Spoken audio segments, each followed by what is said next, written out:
Welcome to Mystic Realms Recap. Please like, share, and subscribe. Enjoy today's episode. Among the several main legions dispatched by the Beast Emperor Webster, there are two legions that are well known throughout the floating island world. One of them is the Baiman Legion. The other is the Kodo Behemoth Legion. Baiman is a warlike race of beastmen with individual combat strength that is extremely powerful. They are known as the kings of the land. Especially the Golden Behemoth, it can go hundreds of rounds with a dragon on land. As for the Kodo Behemoths, they are also extremely powerful. They are in their beast form, with a massive size and terrifying destructive power. Kodo Behemoths are a subsidiary race of the beastmen, just like the relationship between unicorns and nature spirits. At the same time, Kodo Behemoths are also mounts. The downside of Kodo Behemoths is that their intelligence is too low, and they need many beastmen to control them. But in terms of combat power, compared to the powerful Kodo Behemoth Knights, all other beastmen cavalry such as the Giant Bear Knights and Wolf Riders are nothing. In some important cities of the Beastmen Royal Court, there are also magic teleportation arrays built.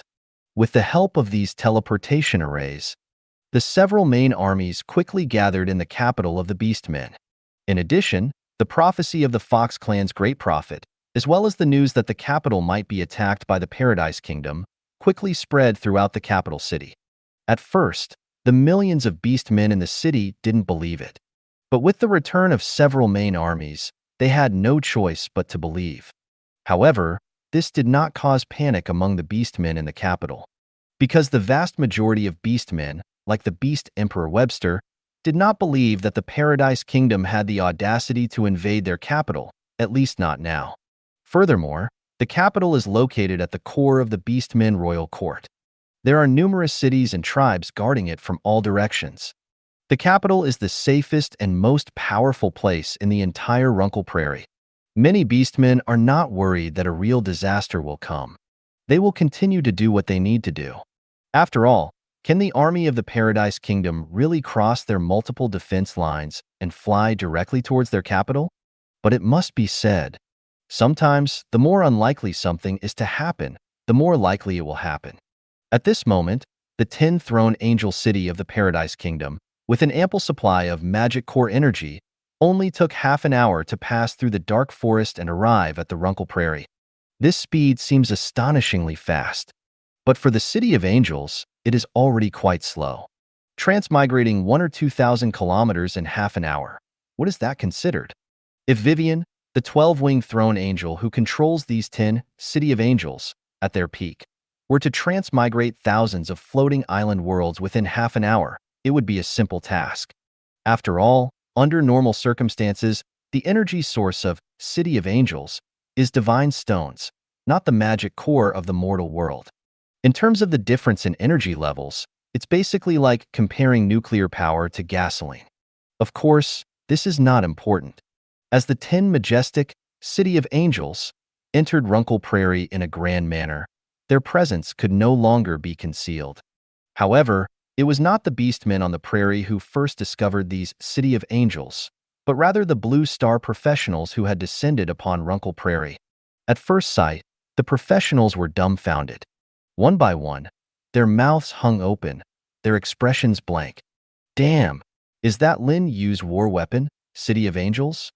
It's just as rumored, massive to the extreme. The 10 throne angel cities, flying in formation, even the clouds are scattered by them. It's so shocking. The professionals from Dark Forest were right in the island's chat channel. After Dark Forest, Lin Yu has set his sights on Runkle Prairie, and he even mobilized 10 throne angel cities. If nothing unexpected happens, there must be a massive angel legion stationed in those City of Angels. So cool, so domineering. Is this what a war scene of the angel race looks like? Those massive City of Angels, when they streak across the sky, they're like the starships in science fiction movies. They give me the feeling that even if a planet stood in their way, they would destroy it. They didn't know that even a small-scale City of Angels, if it could unleash its most powerful force, destroying a planet like Blue Star would truly be no problem. Because a small-scale City of Angels controlled by a godlord level 12-winged angel, can unleash such power that it can directly bombard a true god. A few rounds of bombardment and the planet would be pierced through. Now, Lin Yu's small-scale city of angels can't even unleash 1,000th of its power. It can only bombard some demigods. It seems that the target of the City of Angels attack is the Beastman's imperial capital. This is capturing the thief first. By destroying the Beastman's stronghold, the rest will be much easier to handle. The Beastman's royal court is probably done for this time. Remove the word probably. It is said that when they captured the Mountain Giant King's capital before, Lin Yu only used one Throne Angel city. This time, with 10 Throne Angel cities working together, they can easily capture the Beastman's imperial capital. What should we do then? What should we do? We just need to wait for Lin Yu to capture Runkle Prairie and then join the Paradise Kingdom. We should be worried about the Golden Behemoth Overlord. That makes sense. Golden Behemoth Overlord is currently in a panic. He originally thought that no matter how fast Lin Yu's speed was, he would still need to digest the gains in the Dark Forest. But he didn't expect that Lin Yu was even faster than he had imagined. Just now, he built 4 subsidiary cities in the 4 quadrants of the Dark Forest, confirming his dominance over the Dark Forest, and then dispatched an army of angelic beings to enter Runkle Prairie. The most terrifying thing is that Lin Yu actually dispatched a total of 10 Throne Angel cities. This is obviously an attempt to directly overthrow the Beast Emperor Webster through a war. He is now very conflicted. Yesterday, he sent a team of Golden Behemoths to the Beast Clan's capital, trying to establish an alliance or to lean on the Beast Clan as a powerful ally. But after half a day, the Golden Behemoth squad returned in a sorry state. They were attacked by a large Beast Clan tribe. Not to mention how many Golden Behemoths were lost, they at least did not reach the Beast Clan's capital. The plan to join the Beast Clan's court has also failed. However, this actually made him feel relieved. Because the war power displayed by Lin Yu in order to attack the Beast Clan's capital was too terrifying. He deeply doubted that the Beast Clan's court could withstand it. If the joining plan had succeeded, he might have ended up being buried together with the Beast Clan's court. What he is conflicted about is, it seems that he has no other choice now except to destroy his own territory and become a combat professional. After all, Lin Yu's army of angels has already come, and once they capture the Beast Clan's court and sweep across the entire Runkle Prairie, his territory will inevitably be reduced to ruins. Although his territory is still at the level of a high-level village. This can prevent attacks from local forces and wild monsters. But it does not include Lin Yu, who is also a professional. Lin Yu's army of angels can directly attack his territory. Damn it! How did things become so bad? That Lin guy is really too abnormal. Golden Behemoth Overlord is both anxious and angry, with no mood at all. As an overlord with Apex-level units, he definitely does not want to destroy his territory and become a combat professional with no future. But if he doesn't do this, it seems that he only has a dead end. He glanced at the professional mark on his wrist. The energy bar on the mark is still at 99%. This means that the Myriad Worlds floating island has not yet repaired the cross-border teleportation array leading to the blue star. Myriad Worlds floating island is also useless. Being in charge of the supreme rules of the entire world, it doesn't even have the ability to provide all professionals with a truly fair competitive environment. It takes so long just to repair a small teleportation array. I don't know what they're eating. The Golden Behemoth Overlord in an angry state is like a volcano ready to erupt at anyone. It's also because the rules of the floating island are lenient and forgiving.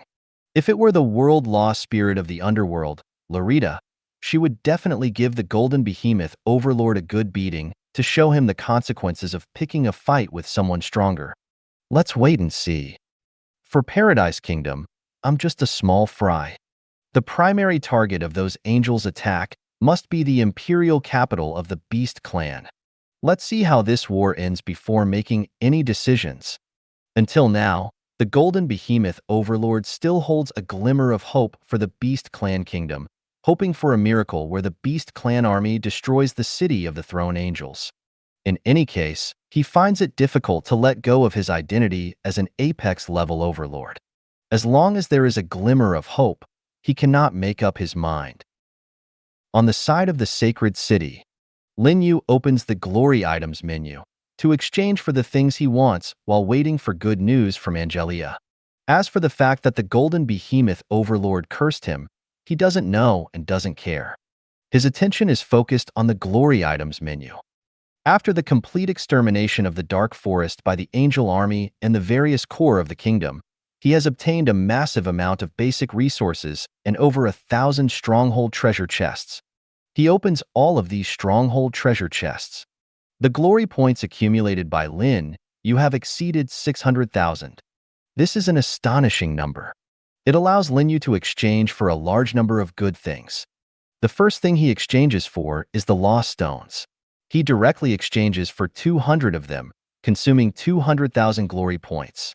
Then he exchanges for more than 30 Spirit Ascension items such as the Curse of the Lich King, Holy Sword of Light, Staff of the Fire God, Thunder Fist Gloves, Wings of the Wind God, etc., consuming over 200,000 glory points. The prices of these divine weapons range from 5,000 to 8,000 glory points. They are much cheaper than the Origin Scepter. Their grade is also only inferior Throne True God. Even compared to the godly armor of sanctity on Lin Yu's body, these inferior Throne True God items can only be considered ordinary. However, they are still divine weapons. The power of any divine weapon is extremely terrifying in a mortal world like the floating island. Lin Yu plans to keep these divine weapons in reserve and reward them to suitable candidates later. For example, the Holy Light Elemental Elf, Lilith, is very suitable for using the Holy Sword of Light and the Prophecy Bracelet, Holy Light Attribute. Once equipped, Lilith's combat power will definitely skyrocket. In his mind, the image of a figure with long silver-white hair and a perfect, snow-white body emerges. Lin Yu decides to have a deep conversation with the Holy Light Elemental Elf, Lilith, after this war ends. After all, the power of divine weapons is too strong, and he is somewhat worried. He needs to personally guide this Holy Light Elemental Elf. Apart from various divine weapons, Lin Yu also exchanged a large number of blueprints in the Glory Items menu. For example, the Unit Evolution Blueprint and the Exclusive Unit Evolution Blueprint, among others. Especially the latter, he directly exchanged for hundreds of them. This is because the Exclusive Unit Evolution Blueprint can help his angel achieve bloodline evolution. The drop rate of these blueprints in the floating island is extremely low. Now that he has a large number of glory points, he naturally wants to take the opportunity to exchange for them. In addition, all the blueprints exchanged from the Glory Items menu are Apex-level blueprints, which can help the Tin-Winged Angel improve its position. This is also the reason why Lin Yu chose to exchange in large quantities. Finally, Lin Yu couldn't find any desired items to exchange, so he exchanged all the remaining glory points for Stones of the Law. Together with the Stones of the Law he had left over and the ones he exchanged, he now has a total of 348. This represents 348 different attributes of the origin of the law. If he can comprehend and master all of them, he feels that he will be as abnormal as Angelia. When he goes to the Myriad Worlds battlefield to become a god, he also has a high probability of directly becoming a supreme throne true god who possesses powerful divine power, saving him a lot of development time. After today, the Glory Items menu will refresh. I wonder if there will be new good things besides the skyrocketing exchange prices. For example, like the super divine weapon, the Origin Scepter, that he incorporated into his body. If there is one, he will do whatever it takes to exchange it. Without thinking too much, Lin Yu casually closed the Glory Items menu and shifted his gaze to the Glory Contribution ranking. On the list, he ranked first with nearly 900,000 glory points. Second place is Xia Qingyue with just over 5,000 glory points. Then there's the Golden Behemoth Overlord with just over 3,000 glory points. But this guy is cunning. He actually hid his name and directly used Golden Behemoth Overlord instead, so no one knows his real name. Golden Behemoth Overlord has been against me from the beginning. He spread rumors about me in the island's chat channel before, and more than once, he instigated other alliance leaders and apex-level overlords in the Grand Alliance channel, intending to destroy my territory and eliminate me. Lin Yu has never entered the Grand Alliance channel, but he has insiders in there. All the overlords of the Radiant camp are his die-hard fans. Especially the Radiant village chief, he is quite loyal to him, as if afraid that Lin Yu won't play with him. But no matter what, Lin Yu has learned a lot about what happened in the Grand Alliance channel from these Radiant camp overlords, including the fact that Golden Behemoth Overlord hates him to the bone. Based on the above charges alone, it is enough for Lin Yu to determine to take down Golden Behemoth Overlord. Although a mere apex-level overlord cannot threaten him at all, he would still feel very unhappy if he let Golden Behemoth Overlord grow into an eternal true god without doing anything. Lin Yu has never been the kind of person who can repay kindness with gratitude. In fact, he is very petty and holds grudges. Just like Ryan, the Skeleton King. He kept thinking about breaking Ryan's egg because Ryan prevented him from hunting at night during the first few days when he was weak. Even though Ryan has escaped back to the underground world, he didn't let him off. After all the things Golden Behemoth Overlord has done, does he still want Lin Yu to treat it as if nothing happened? How is that possible? Even if he completely hides his identity, Lin Yu will still find and take him down. This troublemaker will never escape from his grasp. Although I don't know Golden Behemoth Overlord's name or the exact location of his territory, it doesn't matter. I can easily handle this by entrusting it to Angelia. Lin Yu knows that Secretarian possesses the power of the Law of Destiny. She can lock onto the location of Golden Behemoth Overlord through invisible threads of fate. Of course, Lin Yu can do it too. If he burns his faith power and creates the Law of Destiny, he can also dig out Golden Behemoth Overlord. The reason why he handed this matter over to Secretary Un is that he doesn't want to waste his faith power on a mere overlord. In fact, the faith power within Lin Yu is already very powerful. This is because after inheriting the giant kingdom of the mountain range, he absorbed and assimilated the faith of all the creatures in the elf garden towards nature and the goddess of elves. With so much faith power, it is enough to support him in condensing a faith deity after entering the myriad world's battlefield. In addition, with Paradise Angel Edith, he can obtain a large amount of faith power every day. However, this still doesn't satisfy Lin Yu. He hopes that when he becomes a god, the faith deity he condenses within him can be comparable to the law deity, so as not to have one strong and one weak. Once this goal is achieved, he believes that his divine power will become extremely terrifying. So, for now, he tries to save as much as possible. Unless there are special circumstances, he generally won't waste the faith power within him. If nothing unexpected happens, in about an hour, the Angel Army should be able to reach the imperial capital of the Beast Clan. Lin Yu also has some expectations for this war. Just as the Holy Angel Army led by Angelia was driving the City of Angels across Runkle Prairie, heading straight for the Beastmen imperial capital, in the dark and damp underworld. The war between the fallen angel army led by Victoria and the army of the spider-faced empire has also come to an end. Millions of spider-faced creatures were killed by the fallen angel army. The vast battlefield was filled with the corpses of spider-faced creatures. And these corpses all had one thing in common. Their blood, souls, and even their essence had been devoured, turning them into decaying corpses. These corpses were extremely fragile. They would turn to dust with just a touch. Even the undead mages would be at a loss. After cleaning up the battlefield, the fallen angels used the newly built teleportation array to directly transport the spoils of war to the surface world, to this sacred city. Then they regrouped and continued to push forward, attacking the cities and tribal layers of the spider-faced empire. Wherever they went, it was a scene of devastation. No city could withstand the attack of the fallen angel army. Just a few hours later, the million-strong fallen angel army had captured 2/3 of the spider-faced empire's territory, gaining countless resources and spoils of war. Most importantly, the fallen angels who participated in the battle saw a massive increase in their levels. Victoria ordered the creation of a fallen elite squad by fallen angel Gladys, and 5 of them have already been promoted to the level of demigod, while the rest of the fallen angels are all at the saint rank. Perhaps it won't be long before they all break through to become demigods. By then, the energy angel hearts within them will be fully activated, thus awakening the ability of body integration, combining to become the super infernal soldier capable of slaying gods. Several more hours passed. The fallen angel army, like entering an uninhabited land, finally reached the outskirts of the spider-faced empire's imperial capital. The fallen angel legions from all directions also gathered here.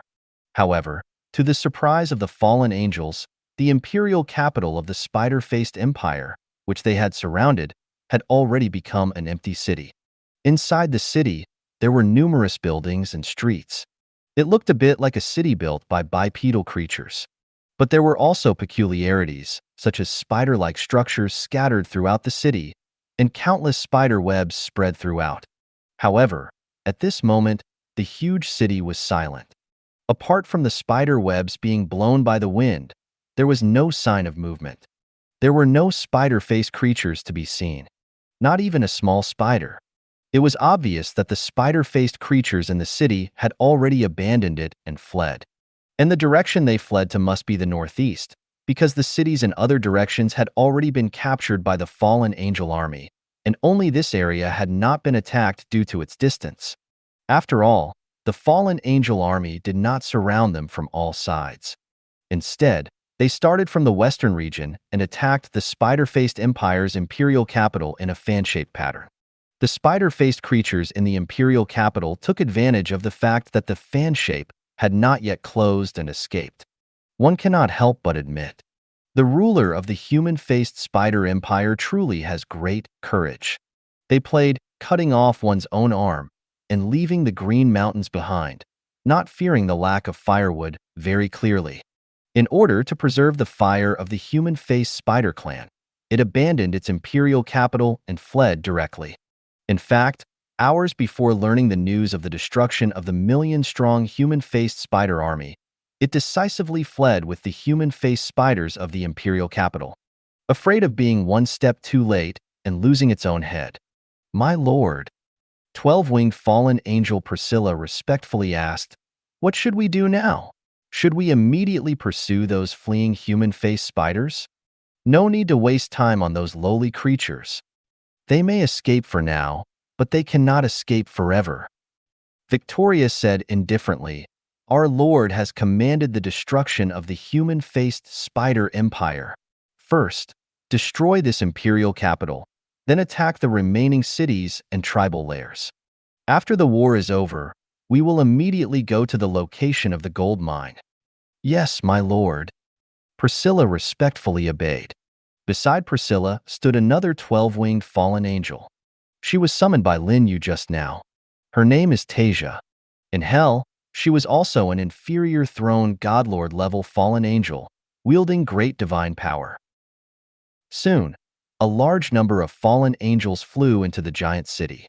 After destroying the core temple, this imperial capital belonging to the human-faced spider clan quickly turned into ruins. At the same time, a large number of blueprints and a golden and dazzling stronghold treasure chest were revealed. Let's not talk about the blueprints for now. Just by looking at this stronghold treasure chest, you can tell that its level is not low.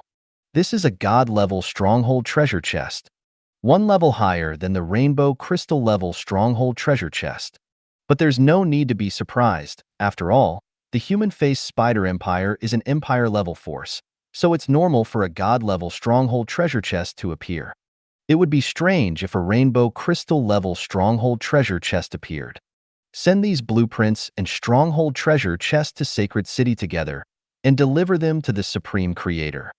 "Yes, Victoria." After a moment, a new teleportation array was built on the ruins of the giant city. After sending the blueprints and stronghold treasure chest away, the fallen angel army set off again to attack the human-faced spider cities and tribal lairs in the northeast. They encountered no resistance along the way, because all the human-faced spiders in this area had already fled with their spider majesty, leaving behind empty cities and lairs. The fallen angels were not disappointed either. After destroying all the cities and tribal lairs, obtaining a large number of blueprints and stronghold treasure chests, they changed direction and headed straight for the gold mine. And at this moment, a large army of dark elves had gathered near the gold mine. In addition, the rulers and high-ranking members of the Dark Elf Empire, Cyclops Empire, Evil Eye Empire, and the Eternal Kingdom had also arrived one after another, making it a gathering of powerful individuals. The spider-faced Spider Empire is in big trouble, thousands of meters away from the location of the gold mine. On the top of a mountain, more than 20 figures gathered. These figures all emitted the aura of loss, indicating that each of them is a powerful demigod. In addition, there are also thousands of figures standing in the sky around the mountain. All of them are saint-rank powerhouses from different racial camps. The one speaking is a giant about 15 meters tall. His skin is dark blue. His body is covered in muscles like a coiled dragon. He looks very strong and sturdy. The most peculiar thing is, this giant only has one eye, located directly above his nose. He is the Cyclops Emperor, a terrifying existence at the peak of the demigod level. Behind him, there are several other demigod-level Cyclops powerhouses. In addition to the Cyclops Emperor, the top of the mountain is also gathering the Evil Eye Demon Emperor, the Ghost Dragon Emperor, and the Dark Elf Queen, including the high-level demigod level under their respective command. The Ghost Dragon Emperor is the ruler of the undead stronghold, Eternal Kingdom, in the underground world. The Evil Eye Demon Emperor rules the Evil Eye Empire. It is worth mentioning, the appearance of the Evil Eye clan is extremely strange. They look like a huge meatball suspended in midair with countless tentacles. On the surface of the meatball, there are only eyes and a mouth. And the eyes are so big that they almost occupy 3/4 of the meatball. In addition, each eye on each tentacle of the meatball. The overall shape looks very terrifying, just like a void demon. In fact, the Evil Eye clan does have the bloodline of the void demon. They were originally creatures of the evil camp and were transformed into their current appearance by the void demon.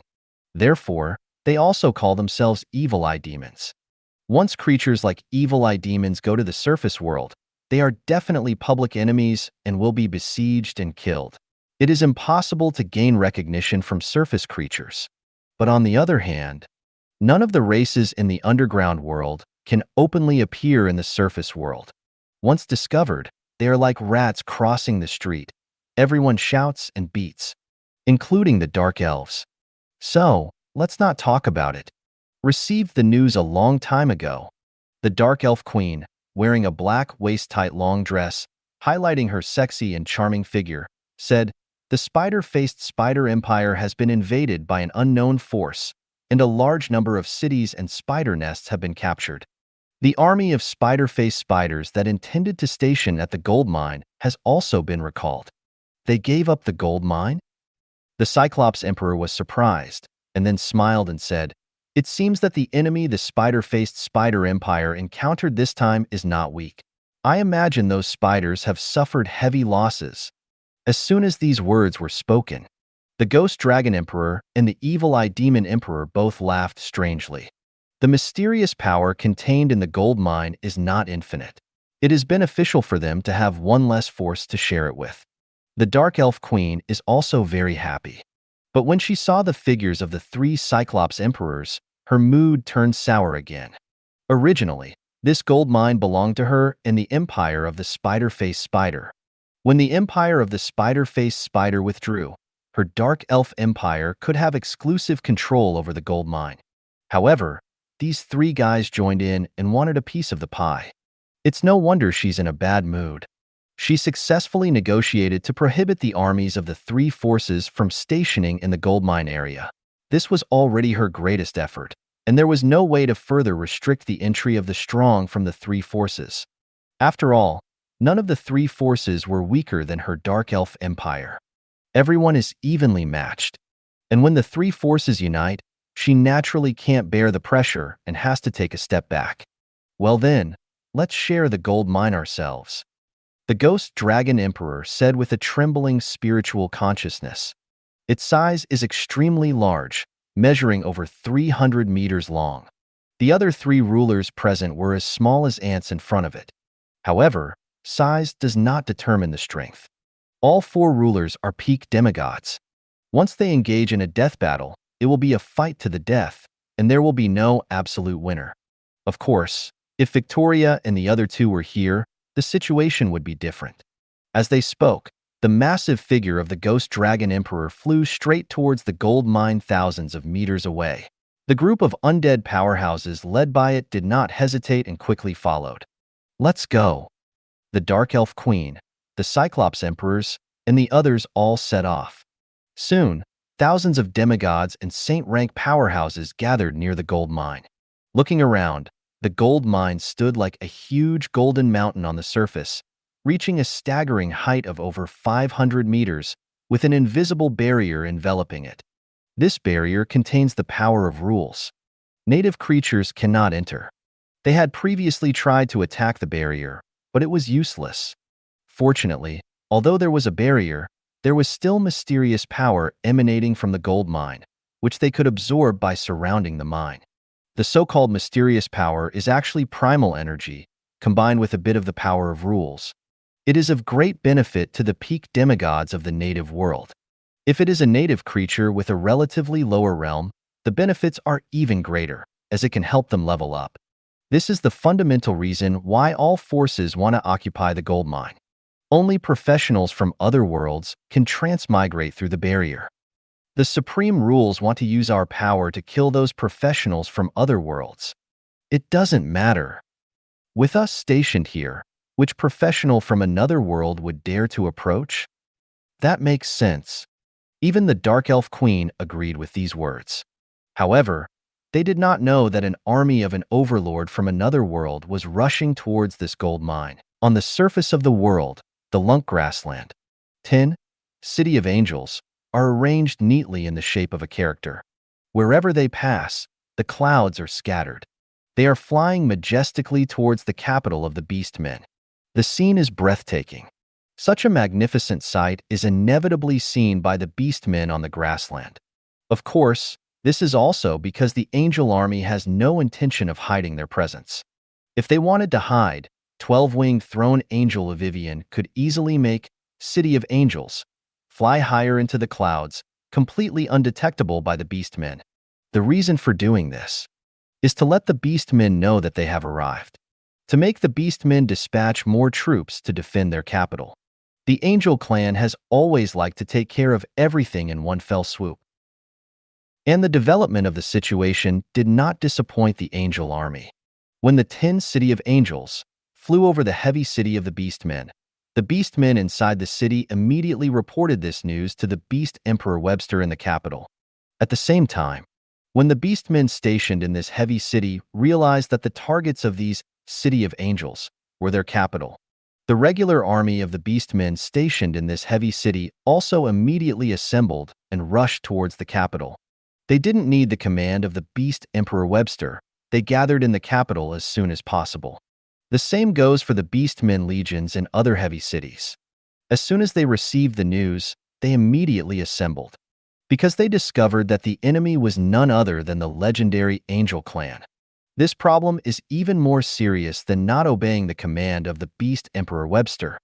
Of course, they also believe that when the Beast Emperor Webster receives this news, he will issue the command to gather in the capital. They are just acting ahead of time. In fact, it is indeed the case. When the Beast Emperor Webster, who was in the temple in the capital, learned that 10 City of Angels, accompanied by a vast angel army, were flying towards his capital, he was completely dumbfounded. He never thought that his capital would be attacked by the Angel clan one day. Because the Angel clan is a legendary mythical race. They have never appeared in this fragmented floating island world. The legends about the Angel clan have been passed down from the Myriad Worlds battlefield a long time ago. They only know that the Angel clan is very powerful. Powerful enough to contend with the terrifying Void Demon race. They also know that the angels are the messengers of the Holy Sea, the enforcers of divine judgment against all evil and dark forces. How did the legendary mythical race suddenly descend upon our world? This floating island world is not even complete, and the laws of the world are also incomplete. How can we, with no merit or ability, be invaded by the angelic race? At this moment, the Beast Emperor Webster is just like the former mountain giant King Vaughn. When they first received the news of the angelic race descending upon the dark forest and launching an attack on the mountain giant kingdom, Mountain Giant King Vaughn was also dumbfounded and incredulous. Just like seeing a ghost.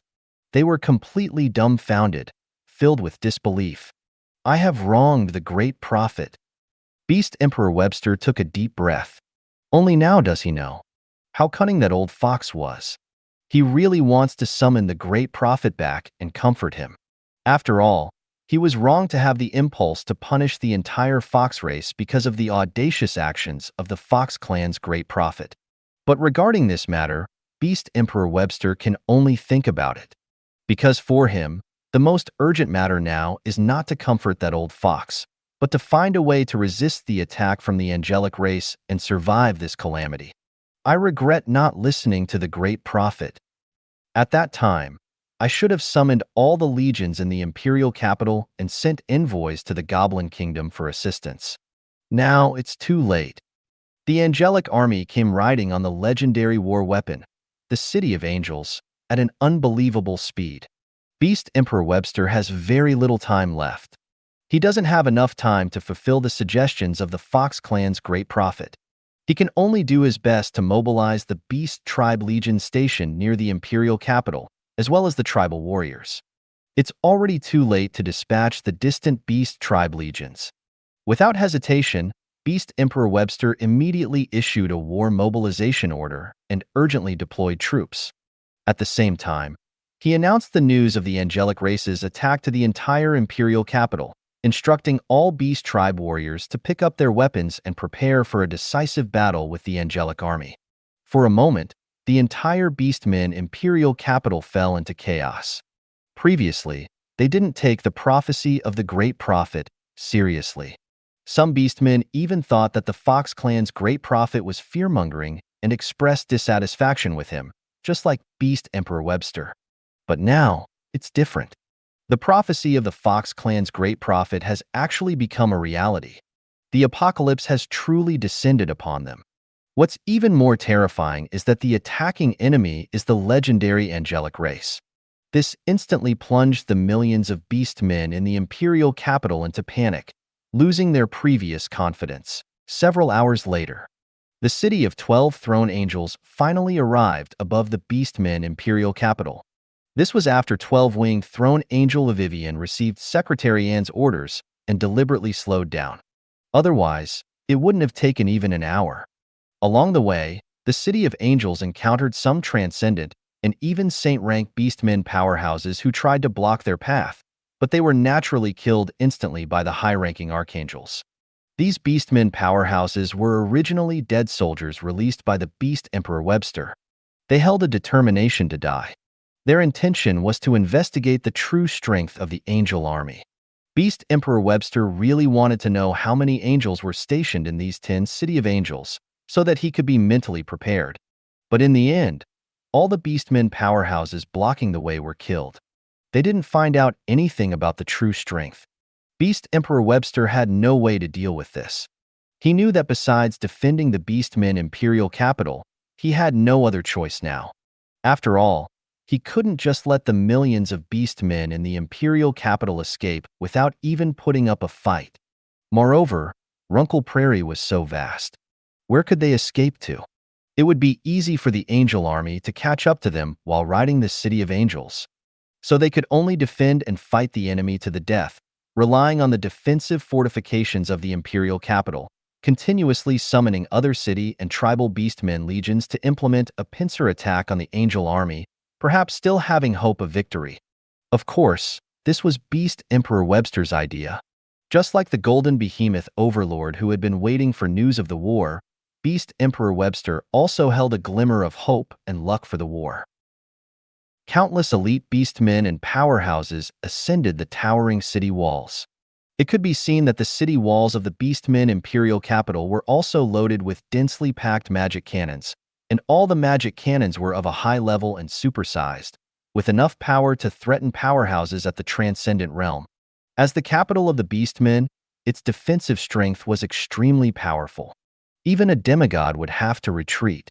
Beast Emperor Webster also brought the high-level members of the Beastmen Court to the city walls. With the appearance of Beast Emperor Webster, the entire Beastmen imperial capital immediately resounded with deafening cheers and roars. That was the shouts of millions of Beastmen inside and outside the city. Yes, there were also a large number of Beastmen gathered outside the city. They were all Beastmen warriors and elites from nearby cities.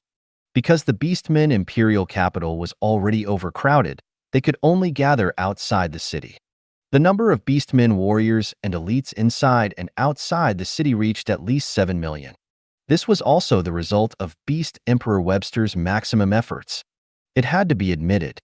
The Beastmen clan is extremely powerful. Under the command of the Beast Emperor Webster, millions of Beastmen warriors were gathered in a short period of time, something that the kingdom-level forces in the Dark Forest could not achieve. What's more, this is not the full extent of the Beastmen's strength. Not even 1/5 of it. In the entire Runkle Prairie, there are tens of millions of Beastmen, and there are even larger Beastmen legions. Due to the distance and limited time, they were unable to arrive in time. The majority of the Beastmen legions are still on their way to the imperial capital. If the Beastmen were given just one more day, it is believed that the number of Beastmen warriors and elites gathered in this imperial capital would definitely exceed 10 million, or even reach 20 million. In comparison, the kingdom-level forces in the Dark Forest can be described as weak. This is the Beastmen royal court that rules over the entire Runkle Prairie. No wonder the Beast Emperor Webster didn't take the prophecy of the Fox clan's great prophet to heart. With this kind of strength, it would be impossible for anyone else to believe that any force could bring about the destruction of the Beastmen clan. As for the Paradise Kingdom in the Dark Forest, that is even more impossible.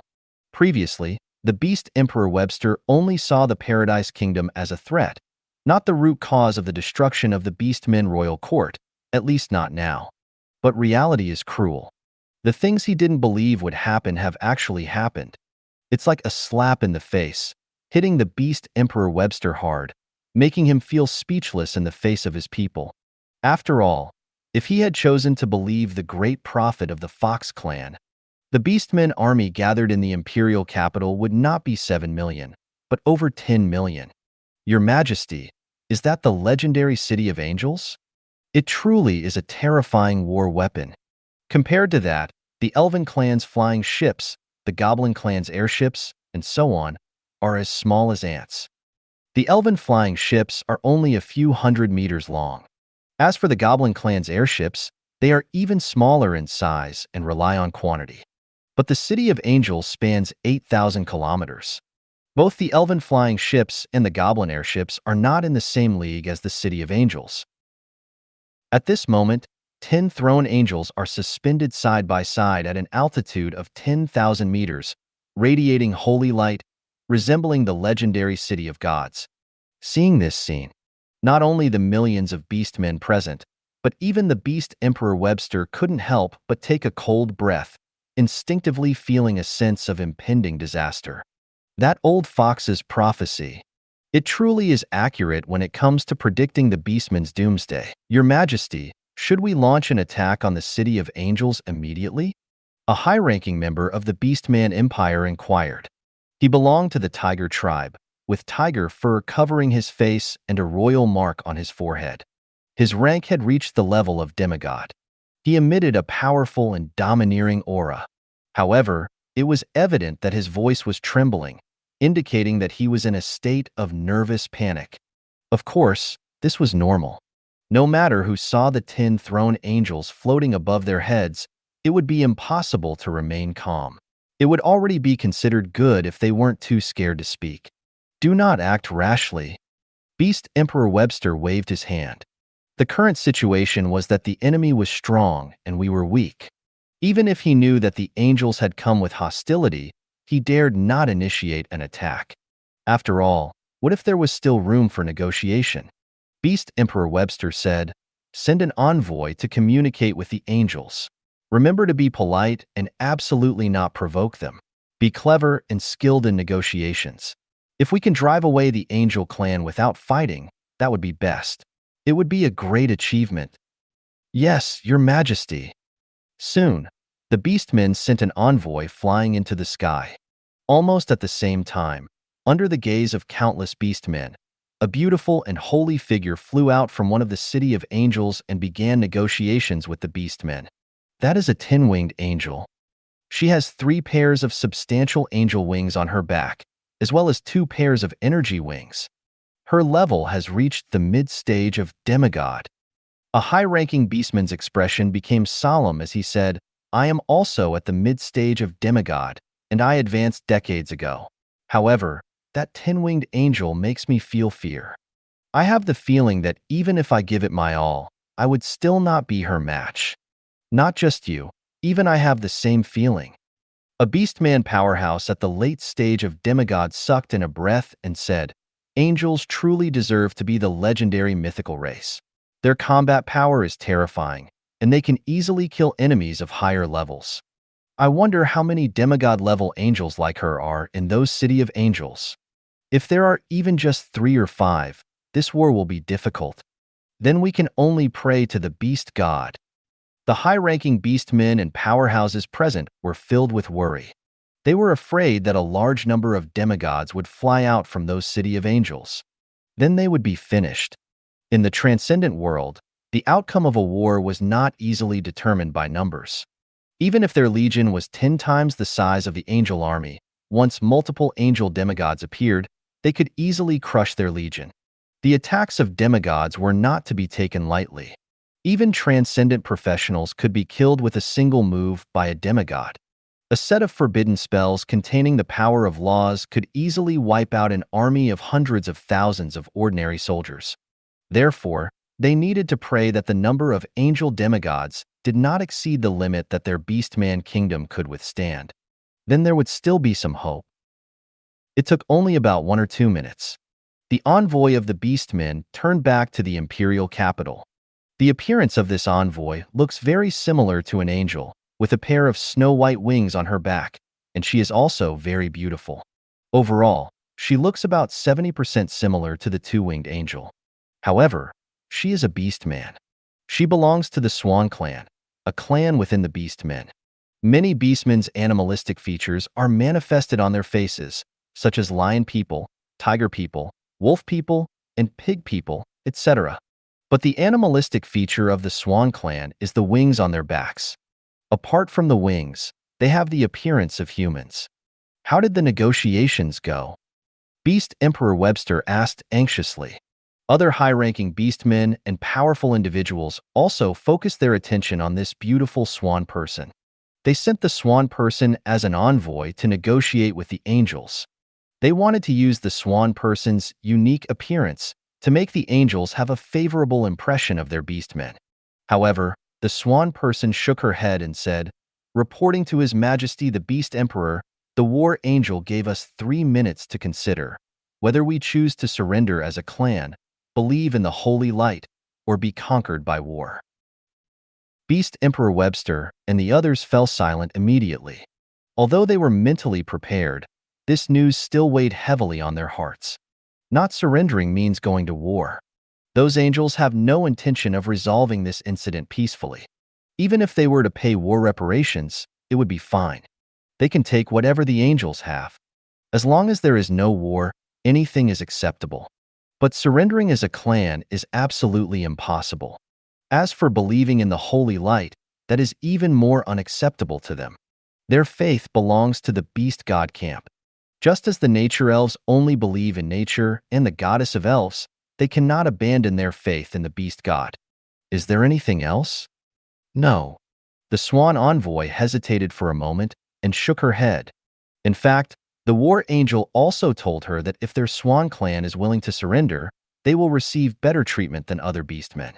In other words, her appearance, which is somewhat similar to an angel, did indeed win a slight favor from the war angel. But it is limited to their swan clan. Of course, she dare not inform Beast Emperor Webster about this in person. She plans to discuss it privately with her own clan after stepping down. On this side, Beast Emperor Webster did not notice anything unusual either. He said with a gloomy face to the high-ranking beastmen, "No need to consider for 3 minutes anymore. Prepare to bombard the city of angels." Let those arrogant angels know that our beastmen are not to be trifled with. With the issuance of the command from the Beast Emperor Webster, the war machine of the Beast Tribe's imperial capital quickly began to operate. Tens of thousands of high-level magic energy cannons and supergiant magic energy cannons were raised to their maximum upward angle, directly aiming at the 10-throne angel city floating in the sky. Because the size of the city of angels was truly enormous, the high-ranking members of the Beast Tribe didn't even have to worry about missing their shots, because as long as they roughly aimed, they would definitely hit. Soon, the fully charged magic energy cannons were activated. All the muzzles instantly lit up with dazzling light.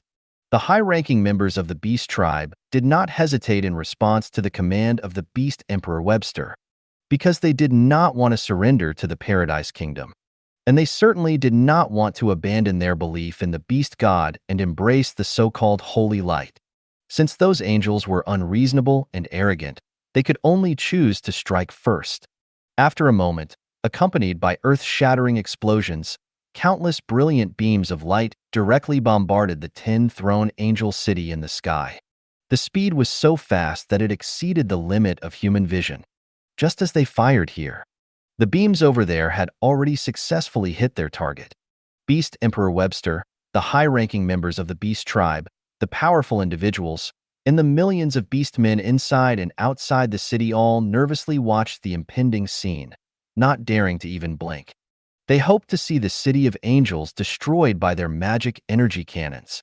It would be even better if all the 10-throne angel city were blown up and turned into ruins falling from the sky. Without the threat of the city of angels, it would not be easy for those angels to capture their imperial capital, or at least that's what they believed. Bang, bang, bang, bang, bang. Countless beams of light struck the walls of the city of angels. The city of angels immediately trembled. On the surface of the walls, countless divine patterns shimmered and rippled. And then there was nothing more. As the kinetic energy of the magic energy cannon attacks dissipated, the city of angels quickly calmed down. Not a single one of the 10-throne angel city was destroyed in the hopeful gazes of the beastmen. It could even be said that not even a layer of wall skin fell off. Not a single brick was shattered. After being attacked by tens of thousands of magic energy cannons, all the city of angels remained intact, at most. The divine patterns surrounding the city of angels had consumed a bit of energy. Seeing this scene, including the Beast Emperor Webster, all the beastmen were dumbfounded. Their tens of thousands of magic energy cannons in the imperial capital, when fired together, actually caused no harm to the city of angels. They found it hard to believe. At the same time, my scalp went numb. So, what the hell should we do next? Just at this moment, a high-ranking beastman with a blank expression swallowed his saliva and said, "By the way, is it still possible to surrender now?" As soon as these words were spoken, all the beastmen present fell silent. They were unwilling to surrender earlier because they still had great hope in the military power of the imperial capital. They believed that tens of thousands of magic energy cannons combined could at least cause some damage to the city of angels, not to mention destroying all the city of angels. But at least they could prove to those arrogant angels that the beastmen were not to be trifled with. However, the result left them all dumbfounded. The city of angels floating in the sky, like indestructible divine cities, easily withstood the attacks of tens of thousands of magic energy cannons. This result completely exceeded their expectations. It also made them feel terrified and uneasy.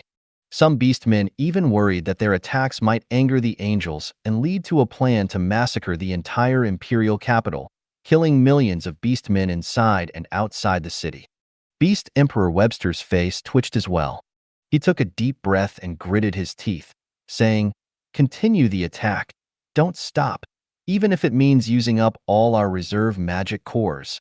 I refuse to believe that these city of angels are truly indestructible." "Yes, Your Majesty, the Beast Emperor." Soon, the order was given. Tens of thousands of magic energy cannons in the imperial capital began to charge again.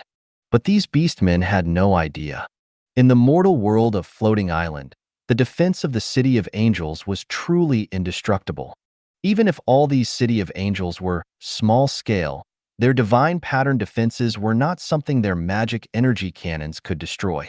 The invasion target of the city of angels has always been the transcendent world guarded by true gods.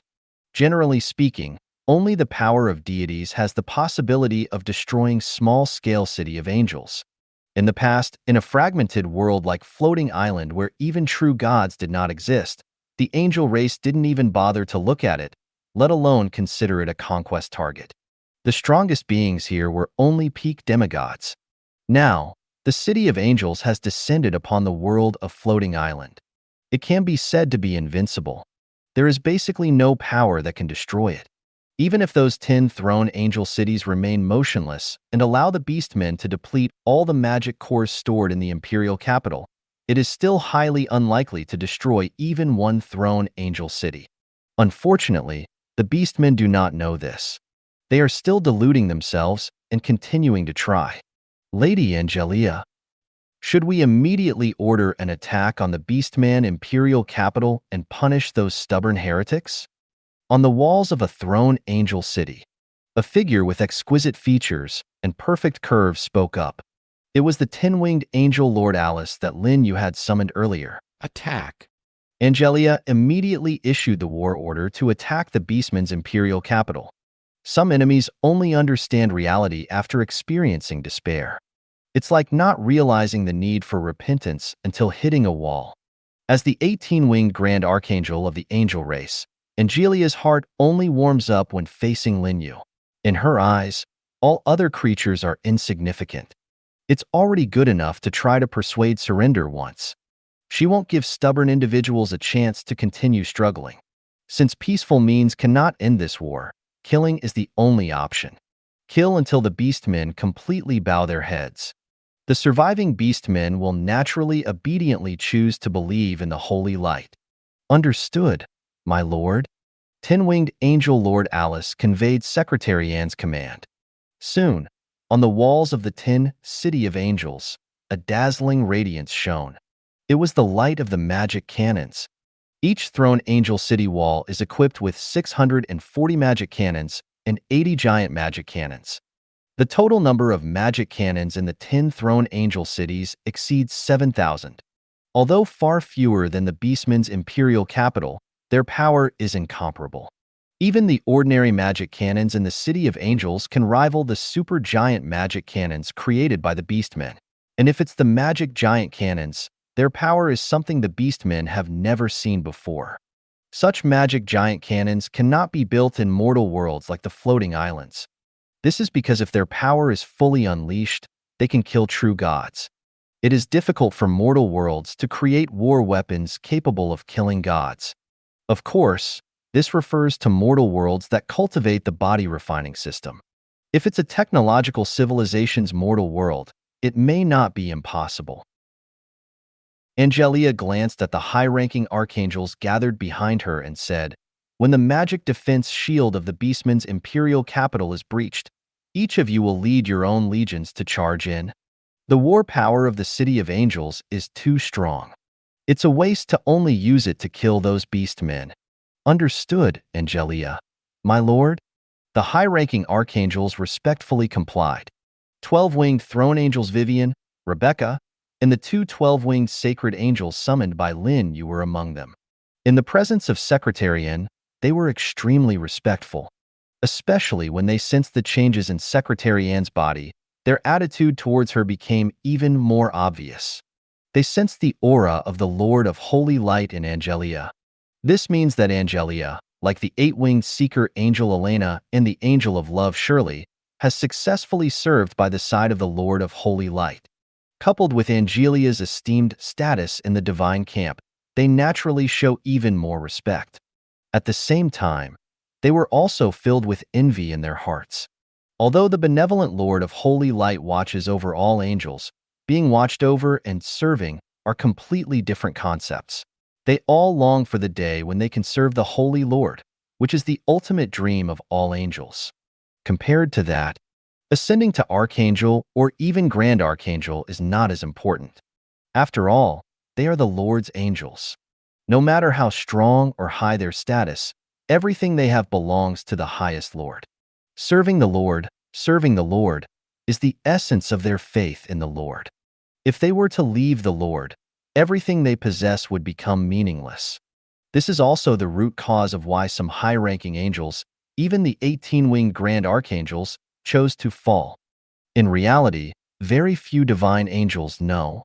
The reason why fallen angels fall is not because they give up on themselves or abandon their faith. Those high-ranking angels led by Astia and the other three 18-winged grand archangels wanted to find a way to bring the Lord of Holy Light back to the divine domain through falling. It must be said, angels are an incredibly crazy race in their essence. Especially when it comes to matters involving the Lord of Holy Light, they are capable of doing anything. Boom, boom, boom, boom, boom. In an instant, countless brilliant beams of light flew out from the walls of the 10-throne angel city, directly bombarding the beastmen's imperial capital below. Almost simultaneously, a huge light shield appeared in the sky above the imperial capital. This is the magic defense shield that the Beastmen tribe used countless precious magical materials and the origin of laws to reinforce through generations of demigod powerhouses. It enveloped the entire Beastmen's imperial capital. Once fully activated, even a demigod would find it difficult to shake it. Not only the Beastmen tribe, but the headquarters of other Empire-level forces on the surface also have such magic defense shields, the most famous being the headquarters shields of the Elven Empire and the Holy See. Without a large number of demigod powerhouses joining forces, it is basically impossible to destroy the headquarters shields of these two forces. Although the shield of the Beastmen's imperial capital is relatively weaker, it still possesses astonishing defensive power.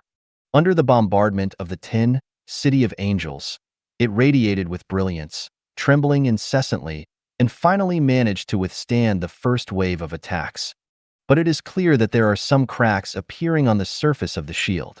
Just as millions of beastmen were filled with fear and worried whether their imperial capital shield could withstand the second round of bombardment, a 12-winged angel phantom, towering at 10,000 meters, suddenly appeared in the sky above the beastmen's imperial capital.